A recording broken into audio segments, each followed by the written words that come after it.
Okay. So முன்னாடி வந்து கால் by வேல்யூனா என்னென்னு பார்த்தோம். இப்போ கால் பை ரெஃபரன்ஸ்னால் என்னென்னு பார்ப்போம்.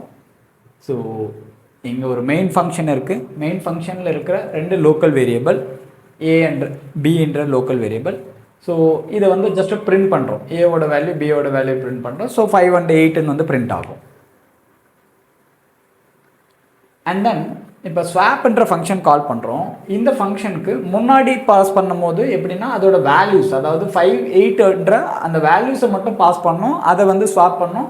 ஸோ அந்த ஸ்வாப் ஆனது வந்து என்ன, இந்த ஃபங்க்ஷனுக்கான லோக்கல் மெமரியில் மட்டும் ஸ்வாப் ஆனது. ஸோ அந்த ஸ்வாப் வந்து என்ன, இங்கே மெயினில் வந்து ரெப்ளிகேட் ஆகலை. பட் இப்போ என்ன பண்ண போகிறோம் அப்படின்னா, ஸ்வாப் ஃபங்க்ஷனுக்கு இந்த ஏன்ற வேரியபிளோட அட்ரஸை ஆர்குமெண்ட்டாக பாஸ் பண்ணுறோம். அதே போல் பின்ற வேரியபிளோட address. So address of A, address of B. Okay. So இதை வந்து ஃபஸ்ட்டு மெமரியில் என்ன நடக்குது அப்படின்ற மாதிரி பார்ப்போம். ஸோ இது வந்து ஒரு சி ப்ரோக்ராம்.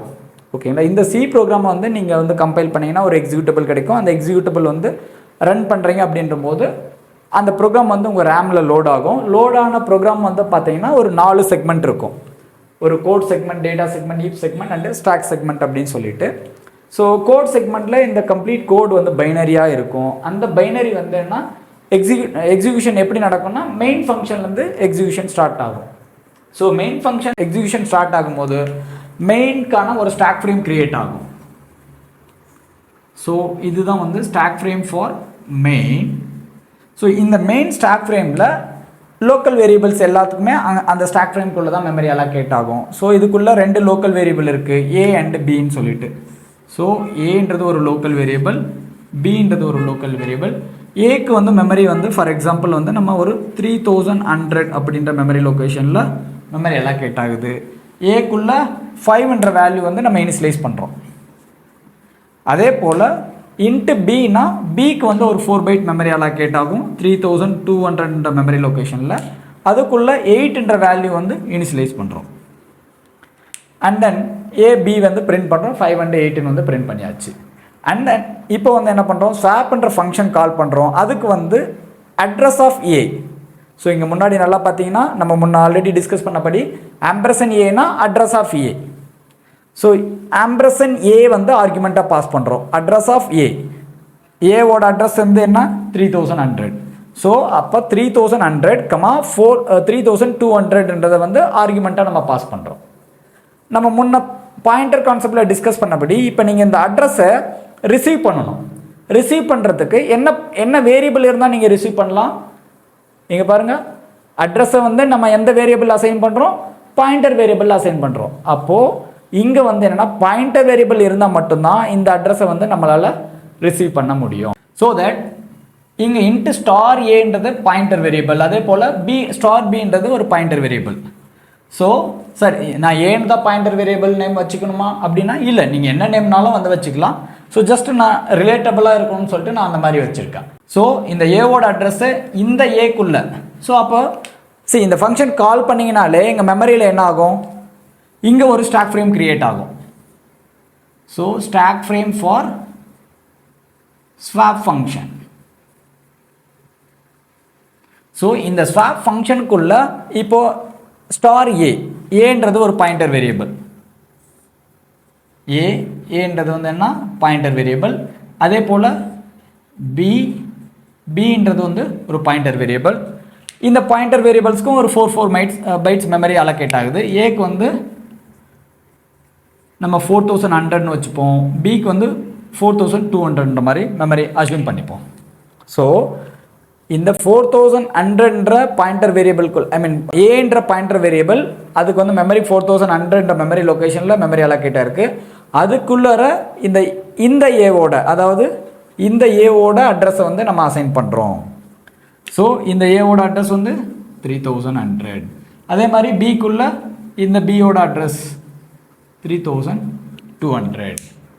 அண்ட் தென் நம்ம இங்கே லோக்கலாக இன்னொரு நார்மல் இன்டிஜர் வேரியபிள் அலோகேட் பண்ணுறோம், அது வந்து டி. ஸோ டீக்குள்ளர என்ன அசைன் பண்ணுறோம், ஏ. ஜஸ்ட் ஏனா என்ன மீனிங், ஜஸ்ட் ஏனா 3100. ஸ்டார் ஏ அப்படின்னோன்னா அந்த 3100 மெமரியில் இருக்கிற வேல்யூ. ஸோ இருக்கிற வேல்யூ வந்து என்ன 5. ஸோ 5 எடுத்து டீயில் வந்து அசைன் பண்ணுறோம். 5 will be assigned here. And then star A. So A அப்படின்னா 3100, ஸ்டார் A அப்படின்னா 3100 இருக்கிற மெமரியில் என்ன அசைன் பண்ணுறீங்க? Star B. Bன்றது 3200. ஸோ நம்ம இந்த ஸ்வாப் ஃபங்க்ஷன் டிஸ்கஸ் பண்ணும் போது நீங்கள் கம்ப்ளீட்டாக இந்த ஸ்வாப்புக்கான ஸ்டாக் ஃப்ரேமை மட்டும்தான் ரெஃபர் பண்ணணும். You should not think about the main function. So இங்கே ஸ்டார் பின்னு கொடுக்குறீங்கன்னா ஸோ இந்த ஸ்டாக் ஃப்ரேமில் பின்றது இங்கே இருக்குது. ஸோ ஜஸ்ட் பின்னா 3200. ஸ்டார் பி அப்படின்னா 3200 இருக்கிற வேல்யூ. ஸோ இந்த 8ன்ற வேல்யூ எடுத்துகிட்டு இந்த 3100 மெமரியில் வந்து அசைன் பண்ணுறீங்க. ஸோ 8 வந்து இங்கே ஓவர் ரைட் ஆகிடுச்சு. Next star b. So b அப்படின்றது 3200. ஸ்டார் பின்னா இந்த 3200 இருக்கிற இந்த மெமரியில் டீயில் என்ன வேல்யூ இருக்கோ அதை அசைன் பண்ணுறீங்க. டீயில் என்ன வேல்யூ இருக்குது? 5 இருக்குது. ஸோ அந்த 5 வந்து இங்கே அசைன் ஆகுது. ஸோ நீங்கள் இங்கே இருக்கிற மெயின் ஃபங்க்ஷனில் இருக்கிற வேரியபிள்ஸோட அட்ரஸை இங்கே கொடுத்துருக்கறனால இங்கே எந்த சேஞ்சஸ் பண்ணாலும் டைரெக்டாக அந்த சேஞ்சஸ் வந்து எங்கே ரிஃப்ளெக்ட் ஆகுது? உங்களோட மெயின் ஃபங்க்ஷன்ஸ்க்கான மெமரியில் வந்து ரிஃப்ளெக்ட் ஆகுது. ஸோ இது வந்து ஸ்வாப் பண்ணியாச்சு. இப்போ வந்து ஏவோட வேல்யூ பியோட வேல்யூ பிரிண்ட் பண்ணுறீங்க. ஐ மீன் ஸ்டார் ஏ ஸ்டார் பி பிரிண்ட் பண்ணுறீங்க. ஏ அப்படின்னா என்ன? ஏனா 3100. ஸ்டார் ஏனா இந்த 3100 இருக்கிற வேல்யூ 8. அதே போல் தான் ஸ்டார் பி. பினா 3200. ஸ்டார் பி அப்படின்னா 3200 இருக்கிற வேல்யூ 5. ஸோ இப்போது இந்த ஃபங்க்ஷன் முடிஞ்சிட்டா கண்ட்ரோல் வந்து எங்கே வரும்? எந்த இடத்துல ஃபங்க்ஷன் கால் ஆனதோ அந்த இடத்துக்கு திரும்ப ரிட்டர்ன் வரும். So when the control is coming back to called place, எந்த இடத்துல கால் ஆனதோ அந்த இடத்துல வரும்போது இந்த ஃபங்க்ஷனுக்கான ஸ்டாக் ஃப்ரேம் என்ன ஆகும்? It will get erased. So இந்த ஸ்டாக் ஃப்ரேம் வந்து எரேஸ் ஆகிடும். Control is coming back year.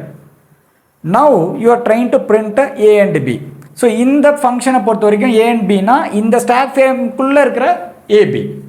So you are trying to print a value is what? 8. You are trying to print b value is 5. So it will be a equal to 5, b equal to 8. So இந்த summary here இங்கே வந்து என்ன summary understand பண்ணிக்க try பண்ணோன்னா, நீங்கள் call by வேல்யூவில் just வந்து swap ஃபங்க்ஷனுக்கு ஏ அண்ட் பியோட வேல்யூஸை மட்டும் பாஸ் பண்ணீங்க. அந்த வேல்யூஸ் ஸ்வாப் பண்ணும்போது அது அந்த ஃபங்க்ஷன் ஸ்வாப் ஃபங்க்ஷனுக்கான லோக்கல் மெமரியில் வந்து ஸ்வாப் ஆனது அது வந்து மெயின் ஃபங்க்ஷனில் ரிஃப்ளெக்ட் ஆகாது. பட் கால் பை ரெஃபரன்ஸில் என்ன பண்ணுறோம்?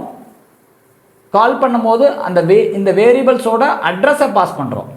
ஸோ அட்ரஸை ரிசீவ் பண்ணி இங்கே சேஞ்சஸ் பண்ணும் போதே வந்து எங்கே சேஞ்ச் பண்ணுறோம்? இந்த அட்ரஸ் வந்திருக்கனால 3100 3200 அட்ரஸ் ரிசீவ் பண்ணியிருக்கோம்.